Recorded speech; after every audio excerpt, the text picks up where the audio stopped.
What is up, YouTube? It's your boy Jerry, and today's video will be on the New Orleans Pelicans, and we're going to be talking about how this organization is moving in the right direction. And we're going to hop right into the video, and the first thing I want to do is recap the Pelicans' previous season. Now, they finished 31-41, 11th in the Western Conference, and me personally, I thought they were going to win more games than that. You know, looking at the starting five they have with Lonzo Ball, Eric Bledsoe, Brandon Ingram, Zion, and Steven Adams, I feel like they had one of the better starting fives in the league. I had them making the playoffs or at least the play-in tourney, but unfortunately that didn't happen. But if you're a New Orleans fan, or even if you know the guys within the organization, they should still be very optimistic about the future. And there's a bunch of reasons for that. And the first one I want to talk about is the young core players that these guys have. Now, and the first guy I want to talk about is Lonzo Ball. Now, Lonzo Ball, I know he's a restricted free agent, and he himself has expressed that he would love to stay in New Orleans. But as a fan, us as basketball fans, we have no way to know what the New Orleans Pelicans are going to do as far as re-signing Lonzo. But let's just say if they do, I feel like he's a great fit for this team, and I feel like he took a big step last season. A fun stat: he hit more threes than Trae Young last season, which is crazy to me. And we just saw him get a lot more aggressive on the offensive side of the basketball, and I would still like to see him get a little bit more aggressive, but I feel like he's trending upwards, and what we would like to see from him. So, and then he still adds some pretty good playmaking ability, which is good for Zion and Brandon Ingram. Lonzo loves feeding a high hand, and then on the defensive end, man, those long arms, just causing havoc for opposing teams. So Lonzo Ball, that'd be great if the New Orleans Pelicans re-sign him, which I think they will do. And then you got Brandon Ingram.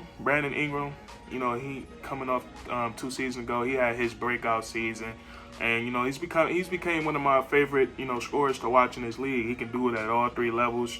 He can do it from the 3-point line. He can do it from the mid-range, and he can finish around the rim. So the next step for him is just polishing his game, taking advantage of mismatch, getting some post work, getting better at his post moves, and he'll be a pretty dangerous scorer in this league. So I like Brandon Ingram. I think he's good for the future of the New Orleans Pelicans, and I'm excited to see just how good he's gonna get, because you think about it, he hasn't reached his prime yet. I think this is like his 5th or 6th year in the NBA. So I'm excited to see how good Brandon Ingram is gonna get. And then you got the centerpiece, man, the #1 pick, Zion Williamson. And Zion Williamson, man, he's really good at basketball. He averaged 27 and 7 last season, and a lot of people just think he's just this super athletic guy that can dunk the ball. But if you really look at Zion's game, he can put the ball on the floor. He can create on the drive for himself, and he has a very quick first step. And he's so good at laying the ball up around the basket. There's nothing you can do about it. So Zion Williamson, once he starts working on his outside game, and just focusing on the other stuff, like on the defensive end of the ball, trying harder on defense, he's going to be a top 5, top 6 player in this league one day. So and that's that's good. So we see the Pelicans, they got a few pieces. They just need a little bit, a little something else to start making the playoffs and attempting to make a playoff run. And another guy I like on this team, man, is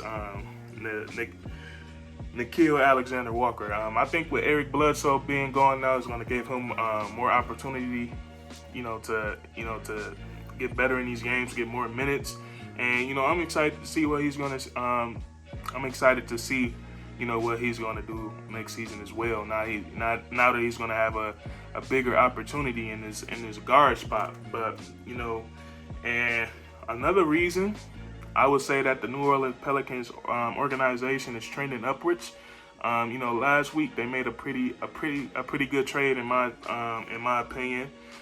They shipped off their number 10, the 10th pick, Steven Adams and Eric Bledsoe, for the 17th pick and Jonas Valanciunas. Now, it's like no superstars in this trade or anything, but I feel like it was a great trade for the New Orleans Pelicans.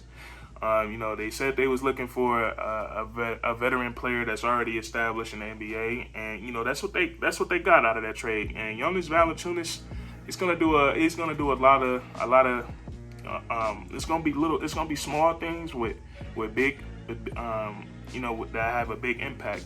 Because Jonas Valanciunas, if you guys haven't been watching him, over these past 2 seasons, he's a dog, on the glass and the post. And the most important thing that he's going to bring to this team, to me, is his ability to space the floor. Because, Steven Adams could not shoot a lick. And, Jonas Valanciunas, he wasn't scared. He wasn't scared to step out to the 3-point line. He can hit some threes. So I feel like that's going to be huge for Zion. Because now he can, some plays he can get that low block, to himself. And, he can have, it's kind of like the Milwaukee Bucks with Giannis and Brook Lopez. They can now the Pelicans have a stretch big. So, I feel like that's pretty huge for them. And they still get the number 17 pick. You never know. They can find a sleeper pick in the draft, and it could turn into another player that can help them tremendously. So then, not only that, with that trade, the New Orleans Pelicans, oh man, they freed up so much cap space. They freed up enough cap space to sign a max player. And I'm not saying they're going to be able to do that, but with all that money, just think about and that's another thing. The Pelicans didn't really have much depth last season. And maybe that was one of them biggest downfalls that hindered them from making the playoffs. They didn't have much depth. But now with all this cap space, you can go out and find decent role players. You can go out and find a Jay Crowder, somebody like that.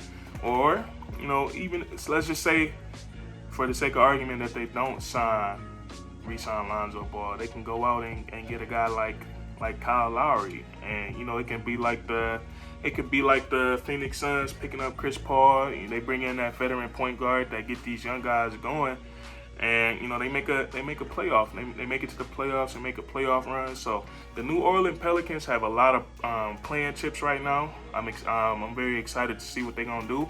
And they just hired, they just replaced Van Gundy with Willie Green, and Willie Green was a part of that project. And Phoenix, the Phoenix Suns just made the NBA Finals. So they got a pretty experienced.